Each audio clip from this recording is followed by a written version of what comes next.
ادھر سے بیٹی جوان ہی ہوئی تھی کہ والدین کا انتقال ہو گیا۔ آپ یتیم بچیوں کے جذبات کو سمجھتے ہوں گے۔ گھر میں بوڑھی ماں کی یا بوڑھے باپ کی میت پڑی ہو، گھر میں بوڑھی ماں کی یا بوڑھے باپ کی میت پڑی ہو تو اور کوئی روئے نہ روئے، لیکن بیٹی کتنی بھی پتھر دل کیوں نہ ہو، اس پتھر دل بیٹی کی آنکھیں تو کیا دل بھی رو رہا ہوتا ہے، کیونکہ باپ کی جدائی بیٹی برداشت نہیں کر پاتی، بوڑھی ماں کی جدائی بیٹی برداشت نہیں کر پاتی۔ ہائے، بیٹی نے جوانی کی دہلیز پر قدم رکھا ہی تھا کہ بوڑھے باپ کا سہارا چھین لیا گیا۔ جب بوڑھے باپ کی میت کو گھر سے اٹھائی گئی، بوڑھے باپ کا جنازہ گھر سے اٹھایا گیا تو بیٹی نے باپ کی چارپائی کا پایا پکڑ کر کہا، ابو تو اللہ کے حوالے ہو گیا، یہ بتا کہ بیٹی کو کس کے حوالے کر کے جا رہا ہے؟ ابا تو چلا گیا، یہ بتا کہ میرا کیا بنے گا؟ ابا تیرے جانے کے بعد کہیں میری جوانی خاک میں تو نہیں مل جائے گی؟ تیرے جانے کے بعد میرے بھائی مجھے روٹی دینا پسند کریں گے یا نہیں کریں گے؟ مجھے جوتا کپڑا لے کے دینا پسند کریں گے یا نہیں کریں گے؟ پتہ نہیں میرے دکھ سکھ میں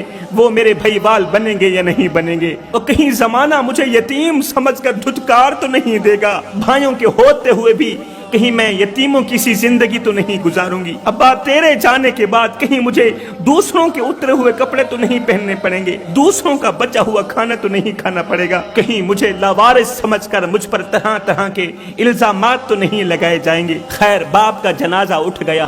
10 دن تو بھائی اپنی بہن کو حوصلے دیتے رہے، 10 دن تو بھائی اپنی بہن کو حوصلے دیتے رہے، بہن چپ کر، ہم ہیں نا تیری ضرورتوں کو پورا کرنے والے۔ لیکن 10 دن کے بعد بھائی اپنی فیملی میں مصروف ہو گئے۔ پھر کیا ہوا؟ کچھ اس طرح کے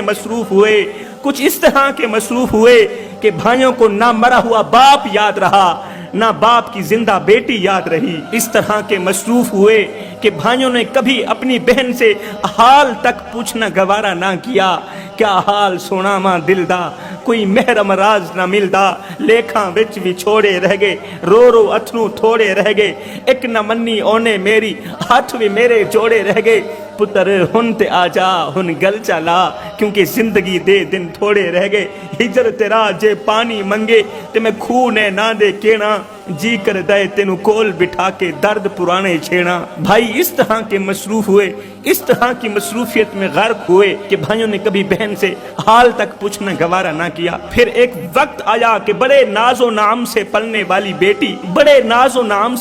والی بیٹی دوسروں کے گھروں کے برتن مانج کر گزر بسر کرنے لگی۔ ہائے، جس شہزادی نے ماں باپ کے ہوتے ہوئے کبھی اپنے گھر کا جھاڑو پوچھا نہیں کیا تھا، کبھی اپنے گھر کی صفائی ستھرائی نہیں کی تھی، آج وہ دوسروں کے گھر کے واش روم صاف کرنے پر مجبور ہو گئی ہے۔ پھولوں کے بستر پہ سونے والی شہزادی کو وقت نے کانٹوں کے بستر پہ سلانے پر مجبور کر دیا۔ وقت گزرتا گیا، جوان بہن کی جوانی خاک میں مل گئی، مگر بھائیوں کو ذرا بھی شرم نہ آئی، بھائیوں کو ذرا بھی رحم نہ آیا۔ رشتے تو آتے تھے مگر بھائی یہ سوچ کر رشتوں کو ٹال دیتے تھے کہ اگر بہن کی شادی کر دی تو باپ کی وراثت میں سے حصہ تو دینا پڑے گا، اگر بہن کی شادی کی پھر جہیز بھی دینا پڑے گا، باپ کی وراثت میں سے حصہ بھی تو دینا پڑے گا۔ ہائے، زندگی کے یہ دکھی پل گزرتے گئے، بہن دن رات روتی تھی، اللہ میرے بھائیوں کو کیا ہو گیا ہے؟ زندگی کے دکھی پل گزرتے گئے، آہستہ آہستہ اس شہزادی کے سر کے بال سفید ہونے لگے۔ ایک دن آئینے کے سامنے کھڑی ہو کر شہزادی بال سنوارنے لگی کہ اچانک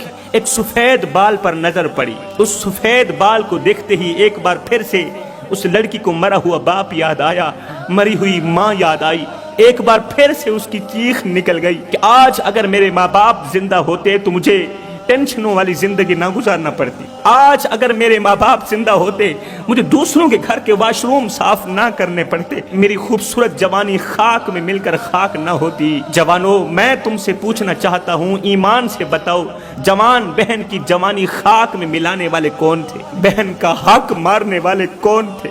باپ کی وراثت میں سے بہن کو حصہ نہ دینے والے کون تھے؟ بہن کی شادی نہ کرنے والے کون تھے؟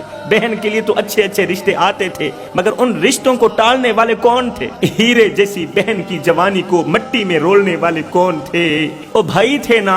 پھر یہی بھائی آخر میں یہ کہتے ہوئے نظر آتے ہیں، جی ہماری بہن کا نصیب ہی ماڑا تھا، اور تیرا تو نصیب ہی اچھا نہیں تھا، ہم کیا کرتے؟ او نادانو، بہن کا نصیب تو اچھا تھا مگر تم اچھے نہیں تھے۔ اگر تم نے بہن کو باپ کی وراثت میں سے حصہ دیا ہوتا تو اسے کبھی بھی در در کی ٹھوکریں نہ کھانی پڑتی۔